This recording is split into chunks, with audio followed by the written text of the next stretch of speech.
से ही बाजारों को बंद कर दिया गया है। कुछ नई शर्तें भी 5 डिस्ट्रिक्ट्स के अंदर लगाई गई हैं और किस तरीके से कोरोना के वैक्सीनेशन जो है वो प्रदेश के अंदर चल रहा है, तमाम हिदायतें जो हैं वो किस तरीके से लागू रहने वाली है। हमारे साथ स्वास्थ्य विभाग के एसीएस हैं राजीव अरोड़ा, उनसे जानते हैं। सर, प्रदेश के अंदर एक और जहां 15 से 18 वर्ष के आयु का वैक्सीनेशन है, दूसरी तरफ महामारी अलर्ट सुरक्षित हरियाणा जो अब लॉकडाउन जैसी शक्ल धीरे धीरे लेते नजर आ रहा है, किस तरीके से इन तमाम एहतियात को बरता जा रहा है और दूसरी तरफ वैक्सीनेशन को लेकर के क्या स्थिति है? देखो वैक्सीनेशन में सबसे पहले तो जो फर्स्ट डोज है हरियाणा में 98% पॉपुलेशन कवर हो चुकी है और जो सेकंड डोज है उसमें भी 71% पॉपुलेशन कवर हो चुकी है। जो 15 से 18 साल तक के बच्चे हैं कल से उनकी वैक्सीनेशन शुरू हो गई है। 15,40,000 उनकी टोटल जो है उनके नंबर्स हैं और हमारी कोशिश ये है कि 10 तारीख से पहले जब next phase health care worker, frontline worker और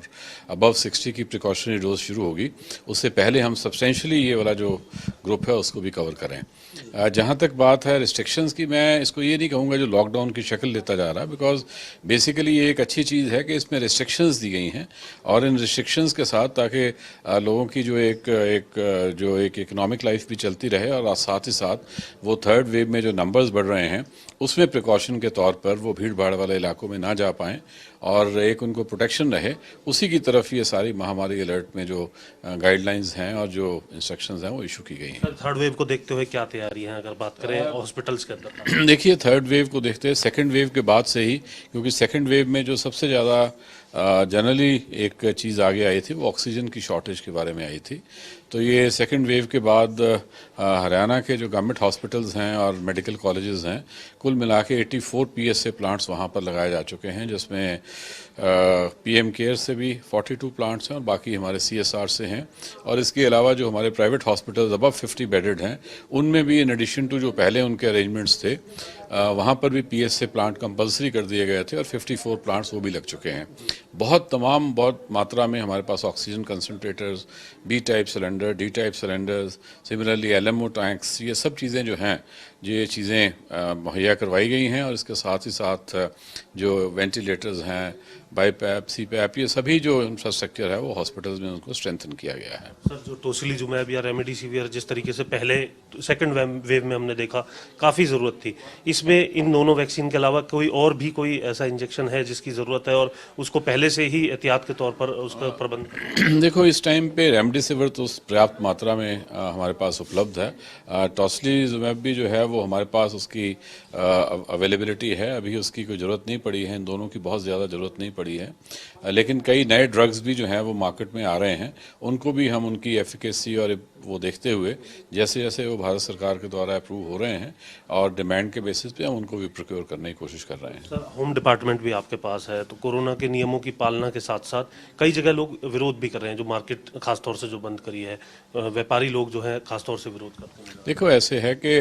जनरली क्योंकि ये पेंडेमिक बहुत लंबा चला है और इस पेंडेमिक में नेचुरली जो इकोनॉमिक इंटरेस्ट है लोगों के वो भी हिट होते हैं, लेकिन ये कोई किसी का भी ये ना तो किसी विभाग का ना ही सरकार की ये मंशा रहती है कि किसी भी प्रकार से कोई रिस्ट्रिक्शंस लगाई जाएं। लेकिन अब जब एक पब्लिक हेल्थ और एक लोगों को कोरोना हो रहा है और उससे बचने के लिए जो all over the world restrictions जो हैं वो लगाई जा रही हैं, ये कोई सिर्फ हम हरियाणा में नहीं लगा रहे, ये ऑल ओवर दी वर्ल्ड इस प्रकार की रिस्ट्रिक्शंस जो है लग रही हैं, वो सब आपके और हमारे सब के लिए यूज़फुल हैं, हमारे भले के लिए हैं। इसलिए मैं ये सोच रहा हूँ कि ये कुछ दिनों की बात है और इन रिस्ट्रिक्शंस को उसी स्पिरिट में लेना चाहिए और हम उम्मीद करते हैं कि इसकी वजह से जो हमारे नंबर्स हैं वो कंट्रोल में रहेंगे, लोग भीड़ भाड़ वाले इलाकों में जाने से बचेंगे। रिस्ट्रिक्शंस बढ़ रही हैं और भी बढ़ सकती हैं इसके आगे? देखिए, इसके लिए ये है कि स्टेट लेवल की डिजास्टर मैनेजमेंट कमेटी जो है वही उसका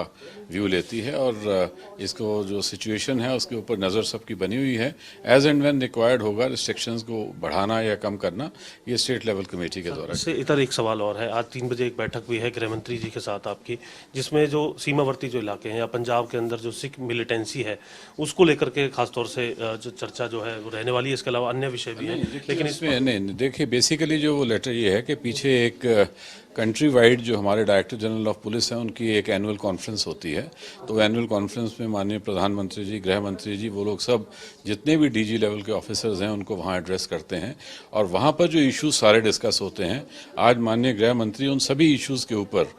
क्या फीडबैक है और उसके बाद हर एक के ऊपर, हरियाणा में उनके ऊपर क्या क्या हमें कार्रवाई करनी है उसके बारे में ये बैठक कर रहे हैं, ताकि जो नेशनल स्तर पर डीजीपीज कॉन्फ्रेंस में इश्यूज फ्लैग किए गए हैं उन इश्यूज के ऊपर तुरंत कार्रवाई जो है वो हमारी स्टेट में हो सके। शुक्रिया बात करने के लिए। तो ये थे होम सेक्रेटरी राजीव अरोड़ा हमारे साथ और साफ तौर से